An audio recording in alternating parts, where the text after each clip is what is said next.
Bore के परमाणु model के आधार पर इलेक्ट्रॉन की त्रिज्या की गणना करेंगे। ठीक है, तो बोर ने परमाणु मॉडल बनाया था, वो क्या था?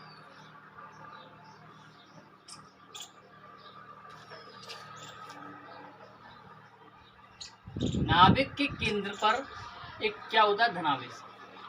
नाभिक के केंद्र पर धनावेश होता है, इसको हम बोलते हैं, ये धनावेश होता है, और ये इसको बोलते हैं नाभिक, जो केंद्र पर होता है। अब इससे r दूरी पर हम मान लेते हैं इलेक्ट्रॉन ऋणावेश है, जो कि इसका चक्कर लगा रहा है वृत्तीय पथ में। ठीक है, ये हमारा नेगेटिव चार्ज है, ये हमारा पॉजिटिव चार्ज है, और r दूरी पर एक दूसरे पर दो आवेश रखे हुए हैं, तो ये आकर्षण करेंगे, विपरीत आवेश आकर्षण करेंगे। तो हमारे कूलाम के नियम के अनुसार जो बल बनता है वो हमारा 1/4πε0, और हमारे जो एक पहला आवेश दूसरा आवेश अपॉन उनकी दूरी का वर्ग। ठीक है, तो क्या बनेगा? पहले इसको हम माना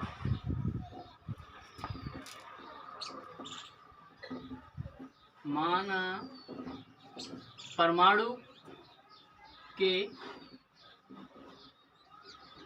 केंद्र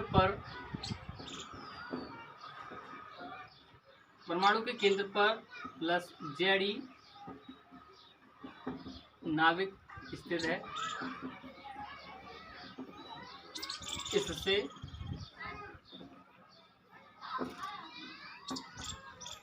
r दूरी पर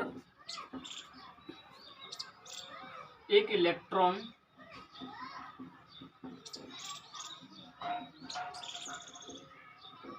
वृत्तीय पथ पर गति कर रहा है, वृत्तीय पथ पर गति कर रहा है, जिसका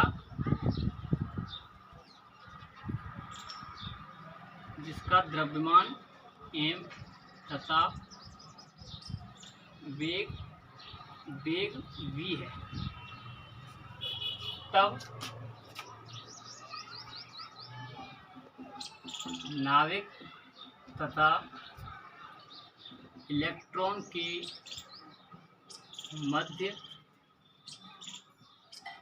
कार्यरत बल Fe = 1/4πε0 Ze/r², या Ze²/4πε0r², समीकरण नंबर फर्स्ट। ठीक है, समीकरण नंबर फर्स्ट।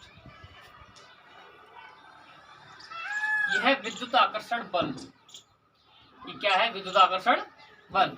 यह विद्युत आकर्षण बल इलेक्ट्रॉन को अभिकेंद्री बल प्रदान करता है।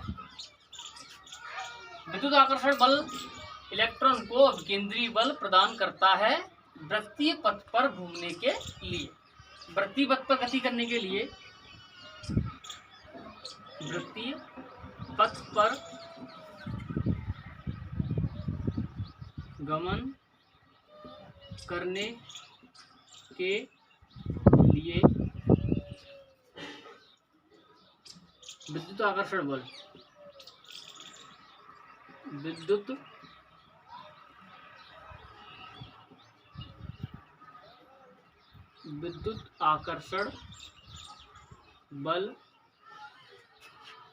आकर्षण बल ही इलेक्ट्रॉन को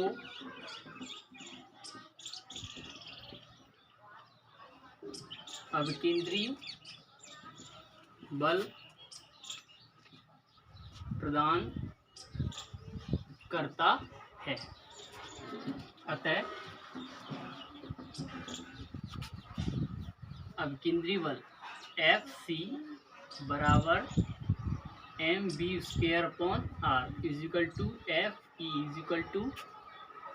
Ze²/4πε0r²। ठीक है, इसको समीकरण अपन मान लेते हैं सेकंड, क्योंकि अभिकेंद्रीय बल है, ये आकर्षण बल प्रदान कर रहा है, तो एक दूसरे के बराबर में। तो mv²/r Ze²/4πε0r²। और हम जानते हैं कि बोर का द्वितीय अवग्रही यानी द्वितीय परिकल्पना क्या थी, बोर के द्वितीय नियम से। बोर के द्वितीय नियम से क्या था, MBR = NH/2π। बोर का द्वितीय अवधारणा द्वितीय नियम क्या था कि इलेक्ट्रॉन केवल उन्हीं कक्षा में गति कर सकता है जिनमें उनका कोणीय संवेग, जिसमें उसका कोणीय संवेग MBR = NH/2π होना चाहिए।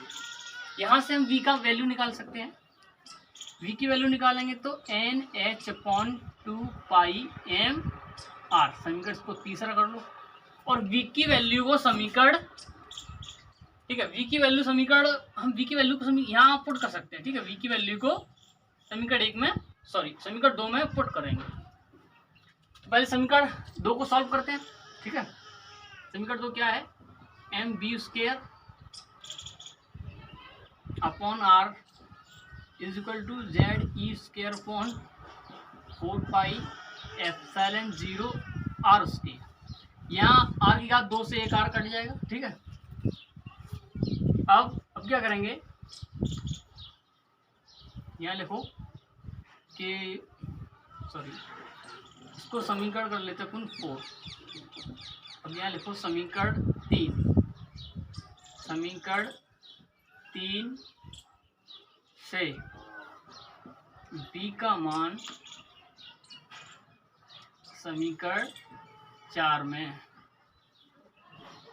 रखने पर, समीकरण 4 में V के स्थान पर V की वैल्यू रखेंगे। ठीक है, तो M आएगा, V, यहाँ V की वैल्यू वर्ग करेंगे तो उसमें पूरे का वर्ग हो जाएगा, N² H² अपॉन 2 का वर्ग करेंगे 4 पाई का स्क्वायर M² और R² = ZE²/4πε0। यहाँ एक R रह गया। ठीक है, R।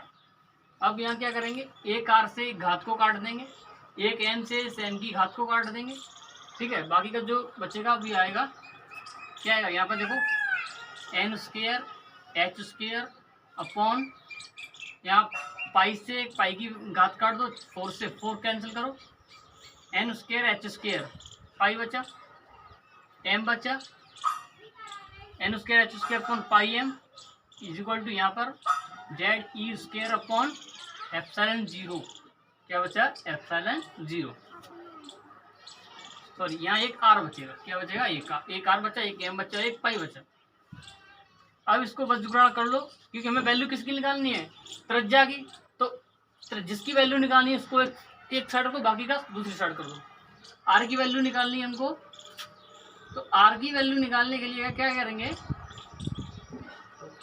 बस जुगाड़ कर लो, R को यहाँ रख दो, इसकी वैल्यू यहाँ रख लो। R is equal N² H²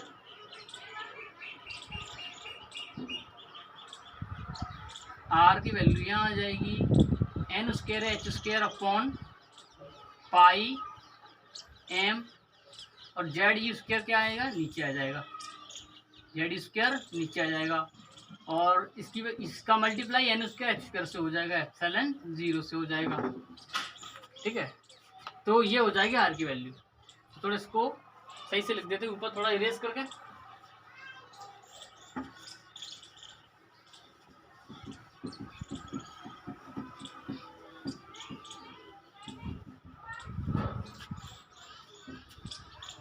R is equal